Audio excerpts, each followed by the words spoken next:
Harrisburg is an antiquated yet charming Pennsylvania town on the Susquehanna River, with roots reaching back into the 18th century. At least that's what the tourism brochure read. I'd really have to take their word for it. I had researched a lot of Pennsylvania township in the last year, but this wasn't one of them. I handed the brochure back to the tall, red-faced girl behind the hotel desk. She sniffed loudly as she took it, and unceremoniously slid my credit card back across the counter at me. "Thanks," I muttered. The girl dropped a brass key on the counter, which I eyed with suspicion. I hadn't seen a hotel with actual brass keys since I was a kid. I didn't know if it was my limited funds or Harrisburg's antiquated charm at work. But either way, it sent an involuntary shudder down my spine. "Room 217. Check-out's at 10, the girl said, wiping her small, watery eyes with the back of her sleeve. I picked up my luggage and shoved off to find my room. Eager to be done with it, I hadn't bothered to ask where to find room 217. When I finally located it on the other side of the building, I was exhausted and ready for whatever awaited me on the other side of the door. It was as you'd suspect, dated, droll, and dusty. I took a short shower and spread my maps out on the painfully flat yet somehow still lumpy hotel mattress. It was strange to be back in Pennsylvania after all these years. Honestly, I was just happy it was still there. I had spent years trying to pretend I dreamed it all, trying to convince myself that I'd had a very vivid psychotic breakdown and had never actually been to Pennsylvania at all. And I might have believed it too, if it weren't for Jamie. He was as real to me as the face in the mirror. I couldn't have dreamed him up if I'd wanted to. And if he had been real, then so had everything else. The damned church, the demon, and the hell I brought down on Middlesbrough. How many more had died since then? I needed to see for myself. I needed to prove I wasn't crazy, even if doing it meant I would have to face the consequences of my actions. Death. I stared at my notes in topographical maps until my vision began to blur. I'd been researching and preparing for this trip for a year, and yet here I was, in Pennsylvania, still with no real direction. It had been 13 years since I'd stepped foot in the state, and only for one of them had I considered coming back. I'd lived only half a life for the last decade, slowly suffocating under the heavy, pungent cloak of guilt. Usually, I could escape it in ambient-laced dreams, or when I was utterly blackout drunk, which is an easy order to fill when you work in a bar. But a year ago, my tricks had abruptly stopped working, and it had been too long since I'd come up for air. I'd known it was time to go back. I spent an hour trying to find a comfortable position on the worn-out hotel mattress. When that failed, I picked up the maps again and studied their details, though I'd memorized them all. I suppose I was waiting for something to just click. Some small detail that I'd overlooked that would suddenly make all the difference. A clue as clear as daybreak that had been in front of me all along. But none came, and when I woke again, I was buried under a pile of legal pads and maps and suffering a sore back. I showered again, not trusting the comforter, and reluctantly drank the motor oil that passed for breakfast blend coffee. I packed up my research, checked out of the hotel, and sat in my car watching the sun slowly brighten the populated downtown area. At least a creature hadn't made its way here. This city had a population of around 50,000. But how many other cities with similar populations were gone because of me? It wasn't something I wanted an answer to. Since I had no other data to go on, my plan was to drive to the least populated areas and see if what was in there would give me a clue to what had once been. Basically, I was looking for an area that by all logic should have a city, but didn't. I put the Ford Focus in drive and headed west out of town. Half a day was spent driving to the middle of the state, and another 2 days aimlessly driving around central Pennsylvania, looking for something familiar. Mountain, water tower, road, anything. But it was as if I'd never lived here at all. On the fourth morning, discouraged and frustrated, I checked out of yet another shitty motel. I only had 3 more days before my flight back to Arizona, and so far, the trip had been utterly useless. The man at the front desk took my key and gestured toward the continental breakfast of prepackaged muffins and horse-piss coffee. "No thanks," I grumbled. "Where are you headed?" "Huh?" I raised an eyebrow at him. "Where? Ye? Headed?" He repeated more slowly. I couldn't place his accent. The closest I could get was maybe Southern. "Oh, I don't know." "Well, if you're headed down the 320, gas up before you leave town. There ain't no gas stations or towns between here and Landenberg." "But that's like 90 miles away." "Yep. Never understood it myself. People get stuck on that road all the time, blowing tires and running out of gas. I don't know why the government hadn't done something about that." "Because they're broke," someone yelled from the back office. "Yep, that's it most likely. State ain't got money for it. I'll get gas before I go," I promised and received an approving nod in return. I practically ran out the door. For days I'd been looking for the out of place, the not quite right, the bizarre, and this was, well, it was odd, at least. It was all I had. I gassed up before I left town and followed the signs to the 320. As promised, it was nothing but dark asphalt for miles. No exits, rest stops, signs, or even mile markers. This was it. It just had to be. Since there was no one else on the road, I drove well under the speed limit, taking in every detail. Eventually, I began to notice that periodically there would be a gap, not in the foliage, but in the coloring of it. Every so often, a grove of trees would be duller, sicker. It was something you'd only notice if you were looking for it. So the creature, as I'd taken to calling it, could technically give life in the process of filling in the hole of previous existence, but not a very good life. The fauna in these spots was weaker and bore dull, almost muted coloring. I continued noting these spots until I couldn't count them anymore. These had likely been cities or homes of people with lives, families, and futures, all taken from them because of me. I felt the panic begin to claim the edges of my vision and quickly popped a Xanax. My panic attacks had become unbearable after Middlesbrough. I suffered from them still.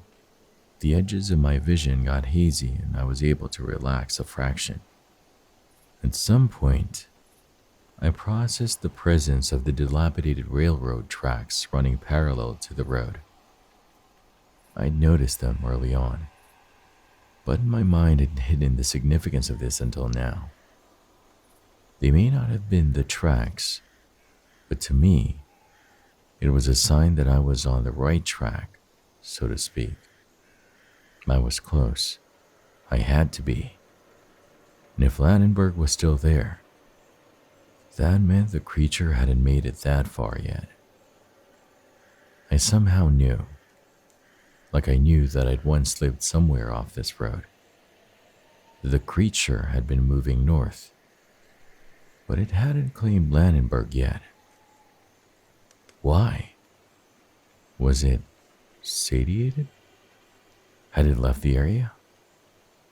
Or was it just slow moving? Whatever the answer, I felt I'd learn it in Landenberg.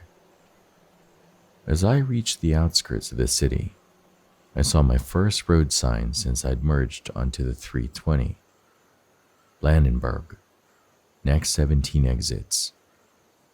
I decided to take the exit that would get me into the heart of downtown Landenberg, if there was one.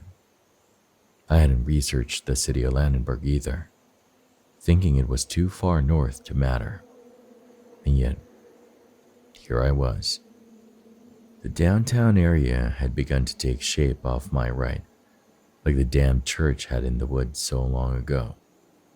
But I didn't need spray paint to find my way anymore. I exited the highway and drove around the cityscape until I found a centrally located hotel that I could afford. I parked and heaved my bags out of the car, hoping they had a vacancy. They did. I was told by the overly flirty college senior behind the front desk, slinging his guitar behind his back. "Do you have Wi-Fi?" I asked as he handed me the key card. "We do, but there's a $10 a day charge for the password." Damn. That was on an extremely tight budget. "But I can give it to you for free if..." He let his voice trail off suggestively. "If what?"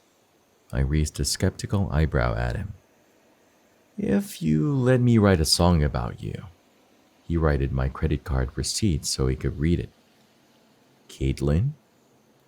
I sighed. "Okay, yeah, fine."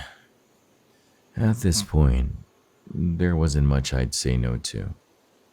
I was going on 4 days of restless sleep. He eagerly gave me the password and I retired to my room. First floor, thankfully. I took out my shitty laptop, connected to the hotel's equally shitty Wi-Fi, and pulled up the Wikipedia page for Landenberg. It was a larger city for this part of the state, with around 55,000 residents, mostly due to the fact that Landenberg hosted a state university.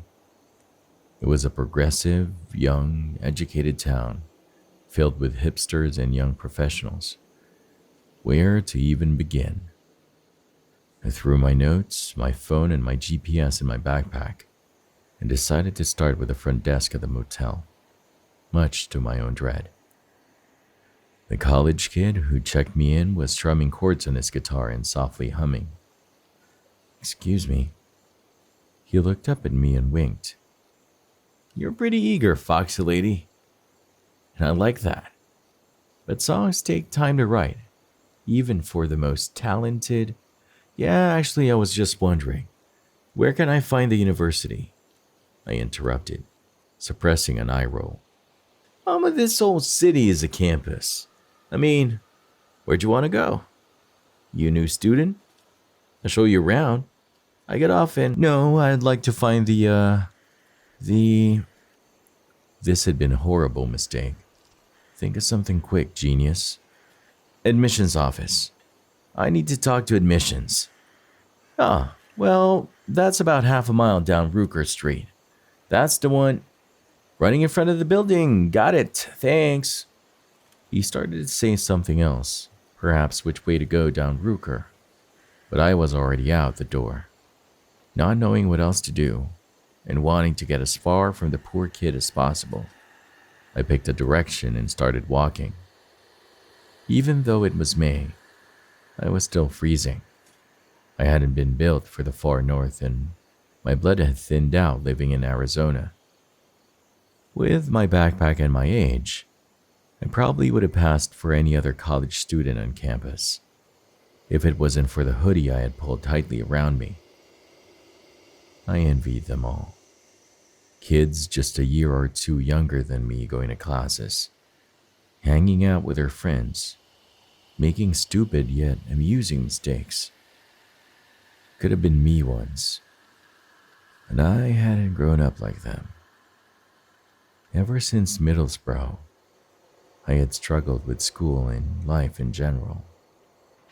I couldn't focus, I couldn't laugh, I became sarcastic, guilt-ridden introvert, and I lost all my friends.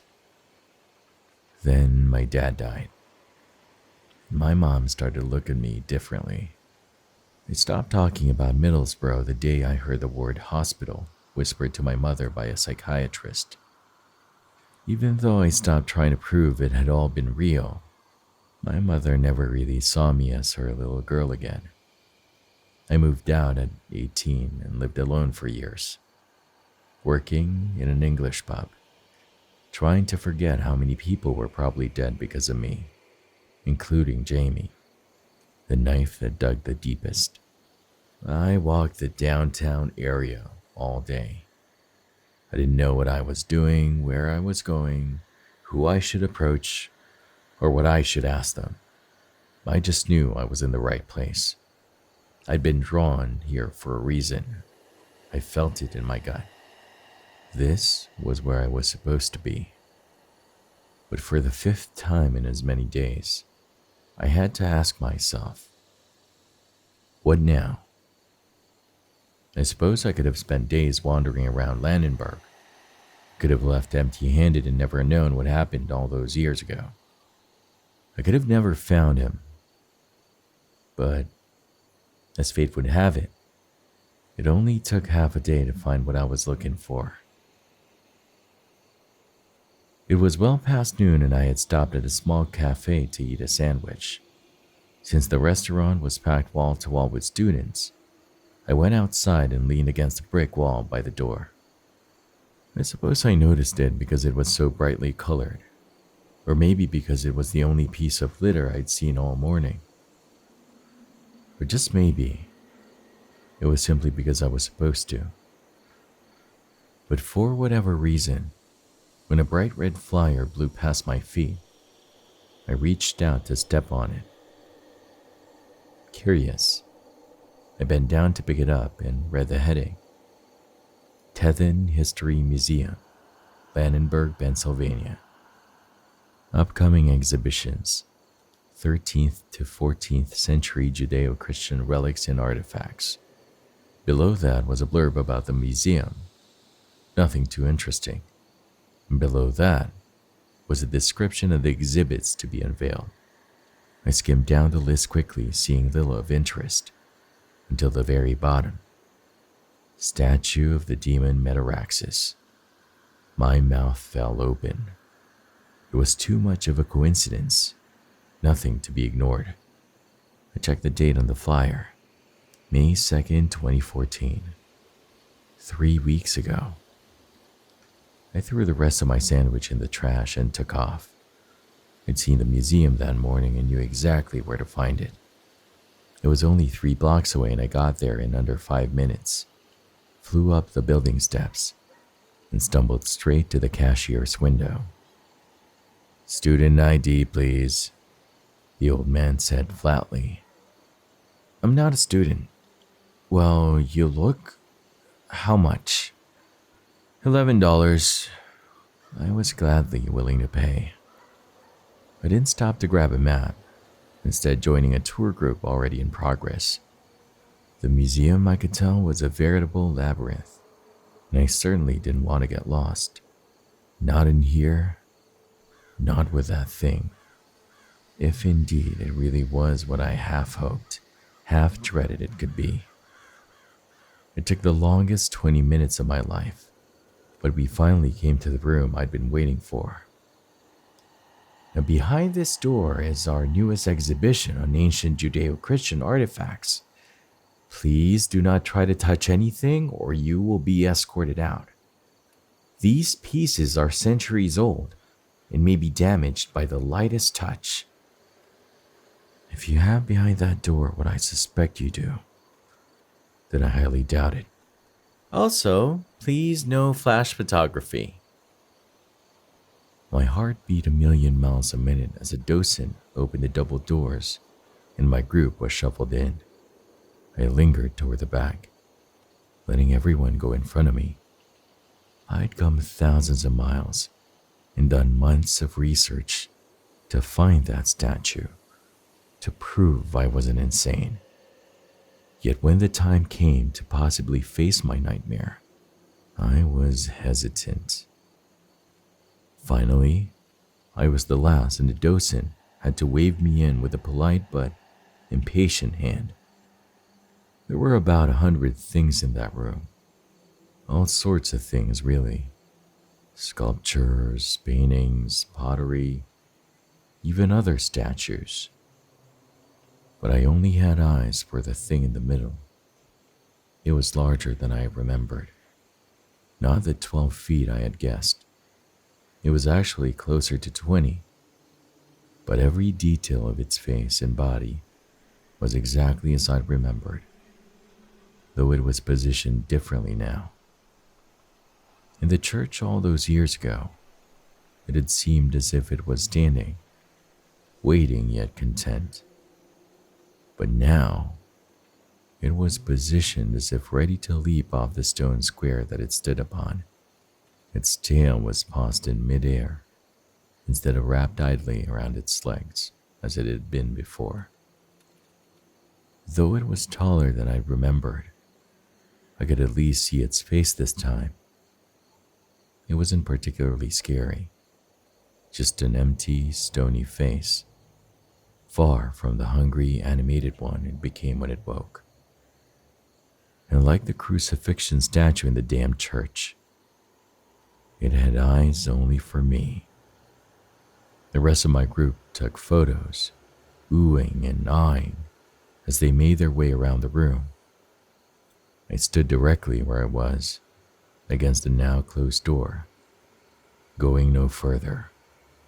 The docent walked around the room, discussing notable pieces of the collection, and I only moved from the door when she finally stood before the creature. And finally, the jewel of this exhibition, a granite statue from the 14th century. This is a representation of Metaraxis, a lesser-known demon of Christian mythology. It is unique in its size as well as its crisp detail, especially for something so old. Our conservationists are unable to discover its place of origin or creator. I edged closer and closer to the velvet robe.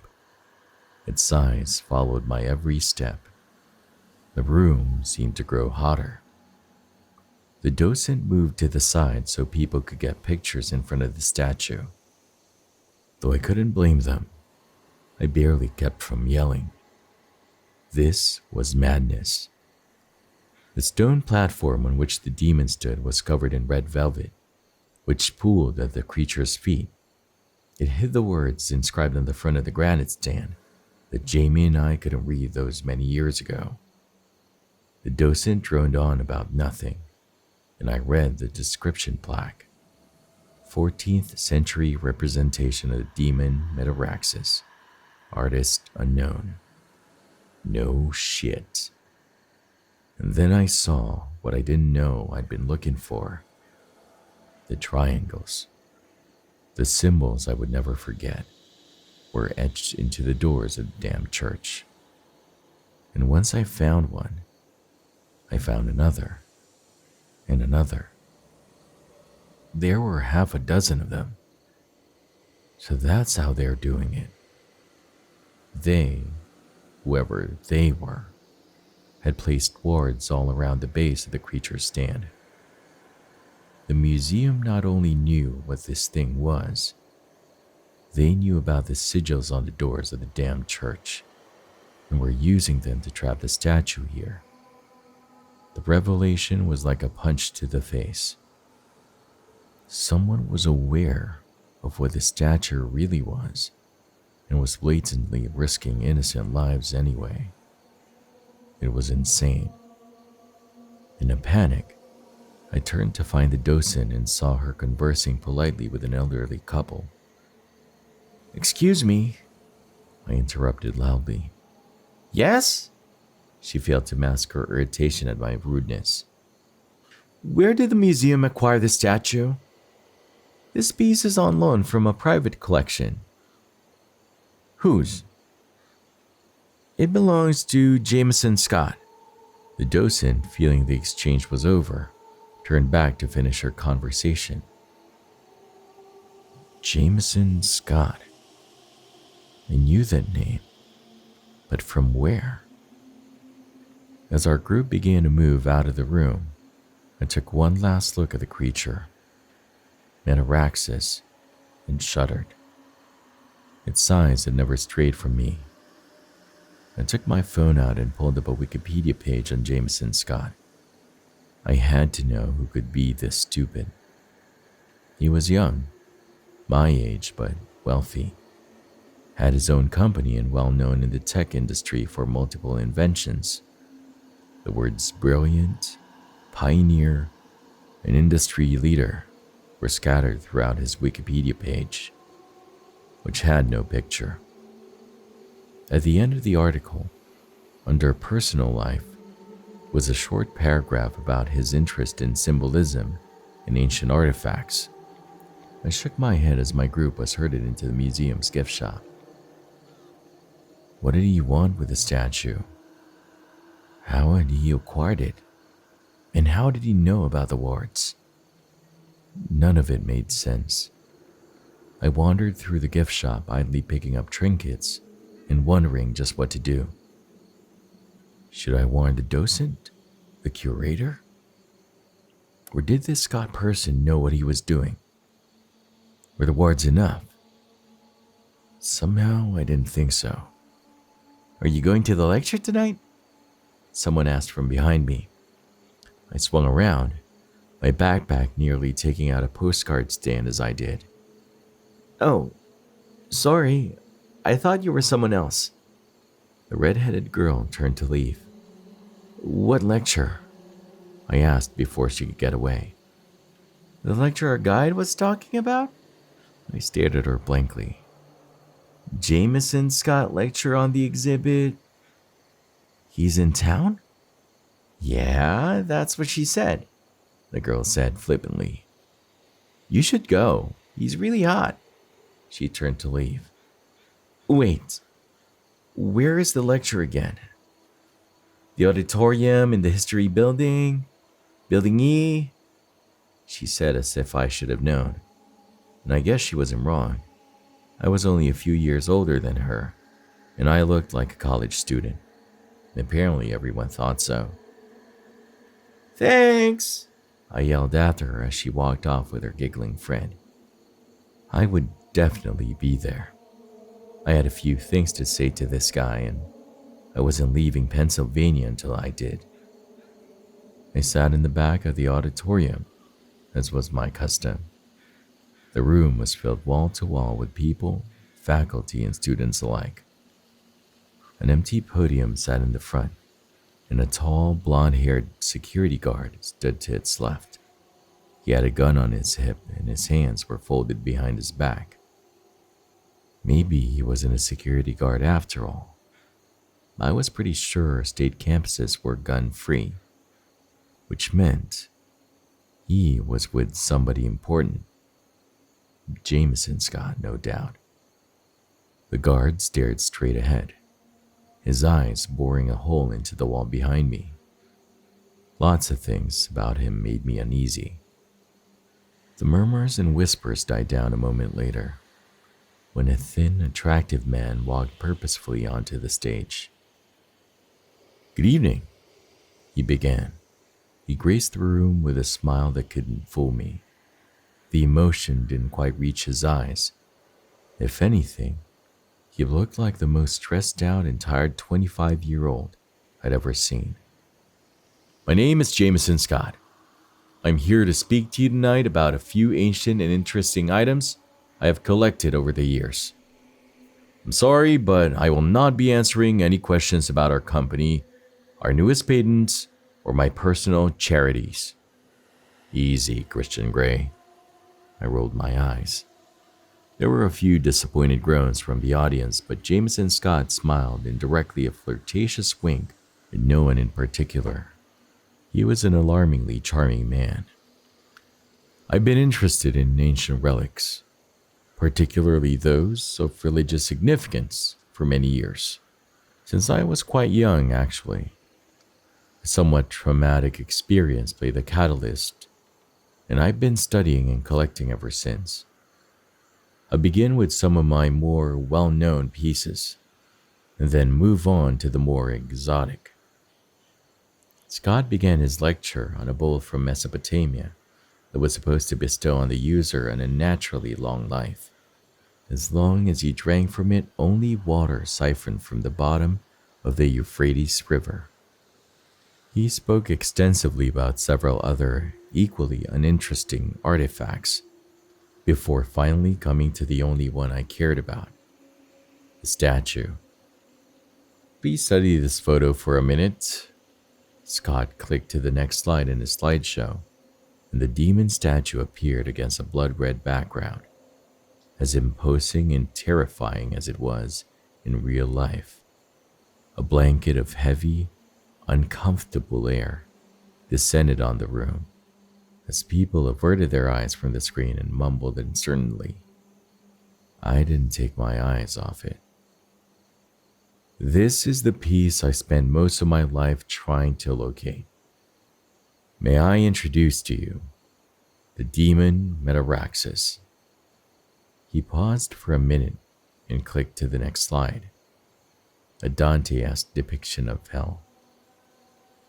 Metaraxis belongs to the second hierarchy of demons, though he is virtually unknown, and this is simply because of his nature. Metaraxis doesn't kill or possess. He doesn't vie for power, bring darkness into the hearts of men, or try to influence innocence. Metaraxis eats, but he eats more than the flesh of man. He eats their homes, their histories, and their souls. If you were to be eaten by Metaraxis, it would be as if you'd never existed at all. No one would remember you, and the now empty piece of life you had carved out for yourself in the world would fill in as if you were never there. Everything that was you, or ever would be you, is gone. Jameson Scott paused artfully to let his words wash over the audience, every soul in the room hanging on every syllable. I suppose it really was quite interesting if you didn't know the heartbreaking truth of it, which I knew he did. For someone hailed as a genius, it seemed utterly reckless of him to romanticize all this. That crossed my arms and slumped lower in my chair. And this was over one way or another. Jameson, Scott, and I would be having a conversation. And this is why Metaraxis is an unknown. There is no one to speak his name or his deeds, alive or dead. Or there wasn't, for many centuries. At some point in history, Metaraxis grew tired of being unknown and unworshipped.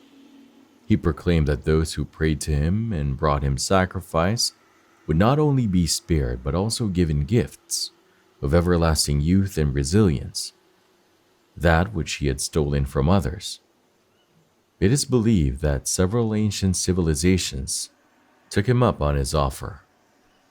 They sang his songs, built his temples, and created beautiful artwork in his likeness, such as the one in your museum, to praise the demon and reap his gifts. And this would have gone on for many years, until a name was called that refused to be sacrificed. Metaraxis chose his tribute selectively, but eventually, a name would come up of someone rich or in power, and that person would maneuver out of it, or simply commit suicide. In these instances, Metaraxis would grow angry and eat the city and all the people therein, leaving no trace that he or they had ever existed. This would have happened many times over the centuries. Now, this was interesting.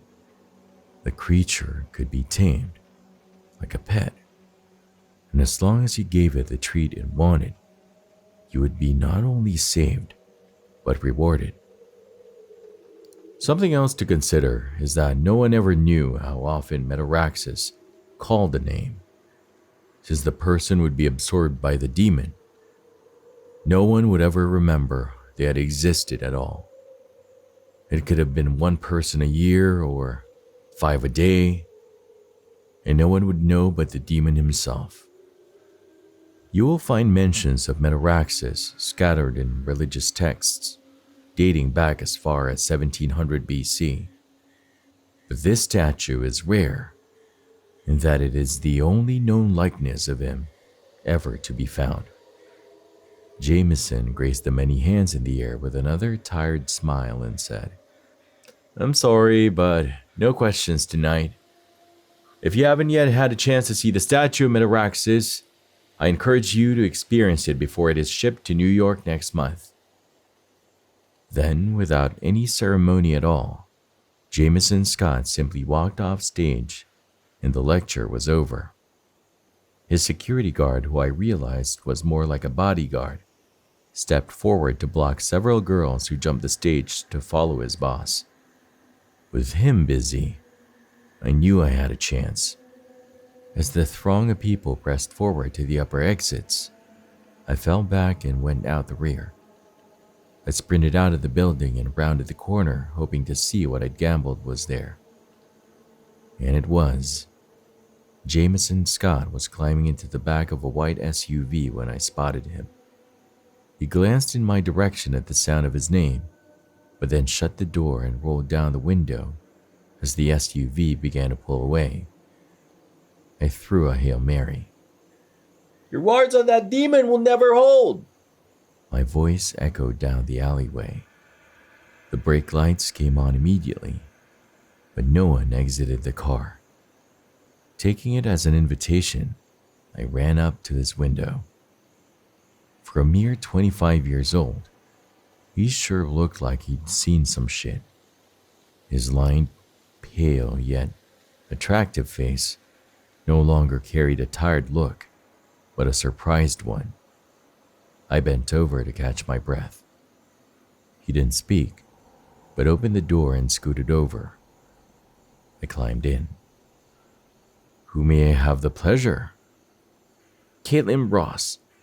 I held out a shaky hand. His surprise seemed to turn to shock. "Caitlin Ross," he said slowly, with a strange inflection of reverence. "Yes," I said, exasperated.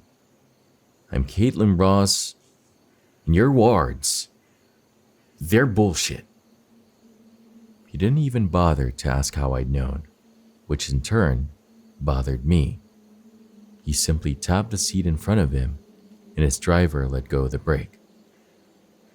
"Those wards have held for 6 years, Miss Ross. I assure you, they'll hold. You have no idea what you're dealing with here." "Oh, I assure you I do." There was a hard yet sad edge to his voice that suggested personal tragedy. I wondered if I misjudged him after all. "My apartments are only a block away. Perhaps we should speak more in my study. This isn't a conversation for anyone to overhear." I noted the finality in his voice, and nodding, sat back in my seat. As long as I got to say what I come to say, I didn't care where we went. We were led off at the corner where several men in his personal detail were already waiting. Scott escorted me into a private entrance and private elevator with only one button marked penthouse. As soon as the elevator doors opened, one of his men ushered me into his cavernous study, and the door was shut behind me. For whatever reason, Jameson entered from a different door a few minutes later, followed by his head bodyguard who'd been at the lecture. This one didn't like me one bit, barely concealing irritation and shades of panic when he saw me.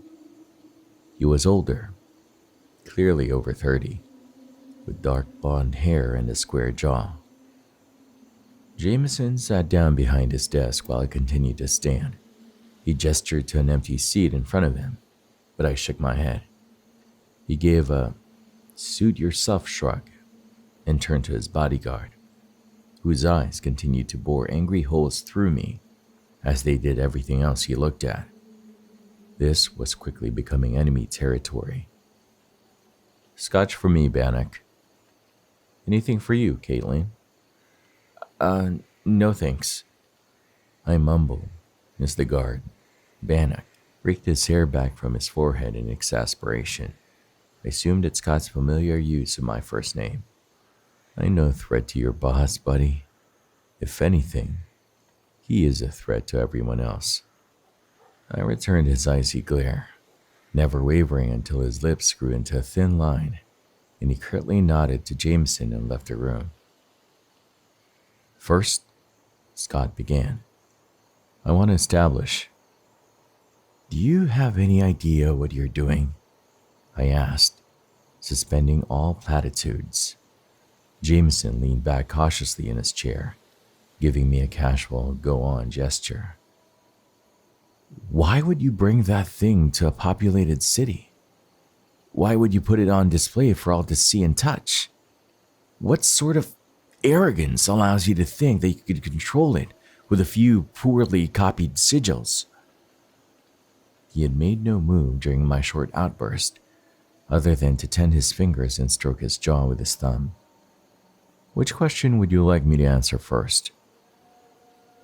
Just then, the one called Bannock opened the door with a little too much force and brought his great lord and master, a Scotch.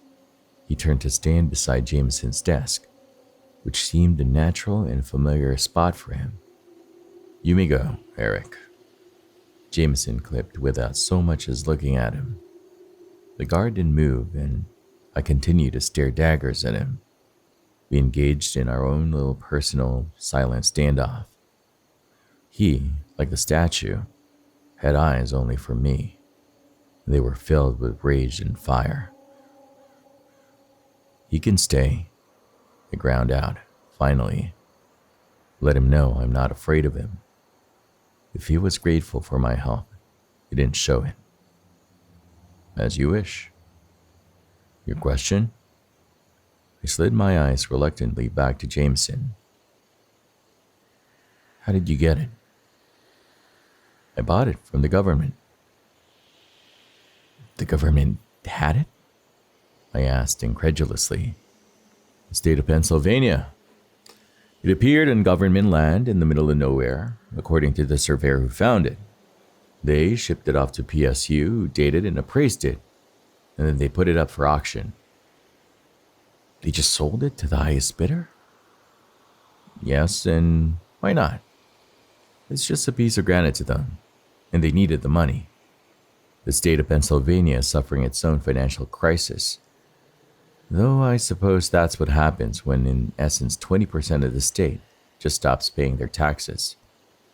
It's a curious thing. I winced. He didn't need to elaborate. Why did you buy it? I demanded. Because I have personal history with Metaraxis. He's taken from me. He's taken from me too. But I'm not parading him around in public, risking people's lives, their souls according to you. If you listened to my lecture, you would know why I do that. I remained silent. Jameson sighed and leaned forward. You're right, Caitlin. The wards won't hold him. Not forever. And we don't know what will. The only reason they're holding now is because I'm giving him what he wants. I scoffed. You assume that being exhibited in a museum satisfies the creature's desire for worship? And you're willing to stake people's lives on that? I am. That creature has not moved a millimeter since he came into my care.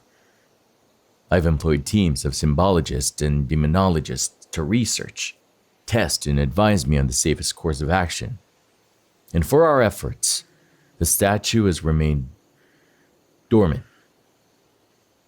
Yes, but it's not dead. You're going to kill someone someday. Jameson sprung up from his desk and was in front of me before I even had a chance to take a step back.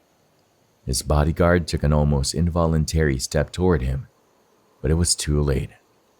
Jameson was only inches from me, and much more intimidating at eye level. Bannock seemed uneasy and ready to pounce if I tried anything.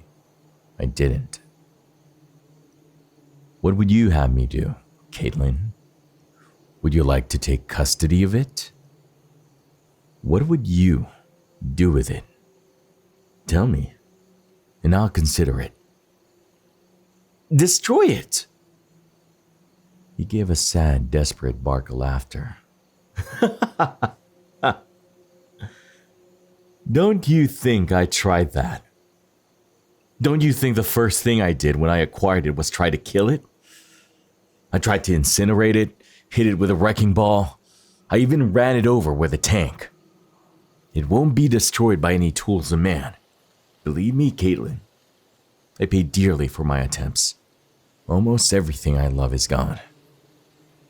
Then I'd put it back where it came from. If the church was even still there and I could find it. No one can do that. He laughed. Who did it kill? Who that you loved? I don't know why I cared so much, but I couldn't let it go. I had to know. Scott took a step back but held his ground.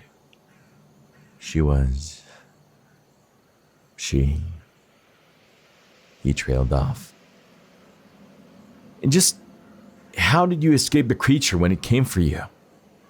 This question hit him physically like a bullet. He leaned back against the desk, suddenly weaker, defeated, and less imposing. Bannock visibly relaxed, his hand sliding off the handle of the gun I hadn't noticed was still holstered in his belt. That is a story for another time. Fine, but I wasn't backing down. Then why you? Why are you the person who is qualified to own the statue? Because I've seen its face. My fate is bound to it as surely as yours. Jameson Scott rubbed his face in genuine exhaustion. If he hadn't been speaking the truth, then he was a damn good actor. He looked up at me, finally, from hooded eyes that burned with some intense, unnamed emotion. And who did it take from you? Jamie. I had nothing to hide, and I wouldn't disrespect Jamie by hiding the truth. I raised my chin a little higher and crossed my arms. Scott's expression had turned milder, almost pensive, and a sad smile graced his handsome face. The tension in the room abated, though Bannock was looking at me intently. His expression had changed since the moment he'd walked into the room. When Scott didn't reply, I decided it was now or never. I want to see it. No, he replied quietly. Alone. No! This time both Jameson and Bannock had spoken at the same time.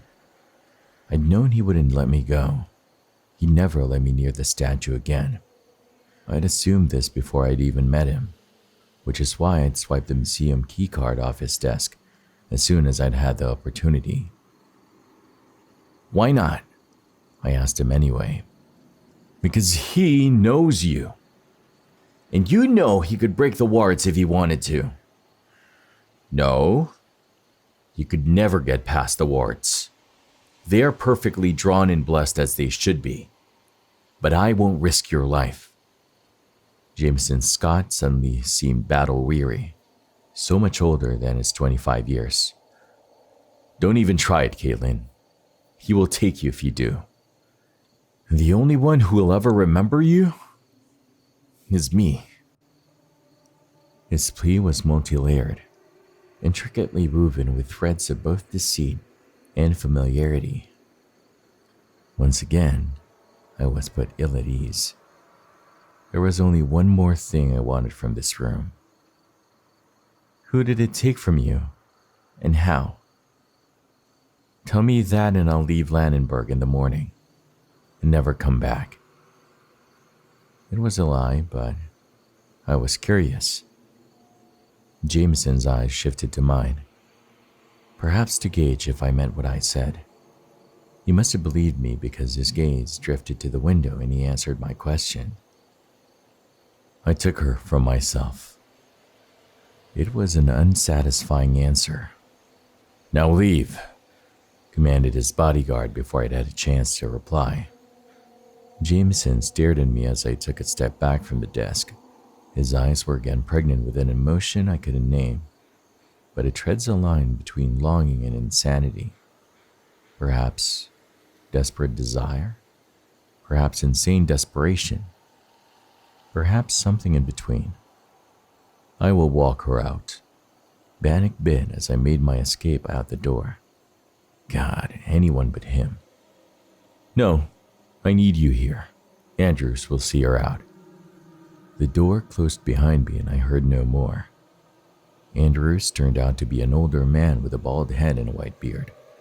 He met me at the elevator and escorted me all the way to the ground floor, saying little. Do you need a ride somewhere? He asked as we stepped out into the street. No, I can walk. He said no more, just turned around and let the private door shut behind him. Nice of him to ask at least. As I walked back to the museum, I had time to wonder just what in the hell was I doing? Why didn't I listen to Scott and just leave? What did I hope to gain by seeing that thing again? Couldn't I just trust that he seemed to have everything under control? Scott had the resources, the money, the people, and most importantly, the motivation. He had lost someone too, after all. Someone he loved. Though how that had come to pass was not clear. But I knew I had to see again. Perhaps I could prove to him just how dangerous that thing was, regardless of the precautions he was taking. I needed to convince him to take the statue off display before more people died. It was madness having it here. He was exposing innocent people to a demon on a reckless gamble. If I could make the statue move just an inch or two, maybe even a turn of its head, it was on the museum's security tapes, and I could prove the thing wasn't truly dormant. I read him as a pragmatic, reasonable man. He would remove the exhibit at once. I trusted that much. Didn't I? Once again, I pulled up Jameson Scott's Wikipedia page. All I knew was that he was a pioneer in the tech industry. Rich as a Rothschild and interested in 14th century Judeo-Christian artifacts. It didn't fit. It just didn't fit. Unless Jameson Scott was telling the truth. But even if he was being honest about his past, Scott was still lying to me about something, like everything else in the last week.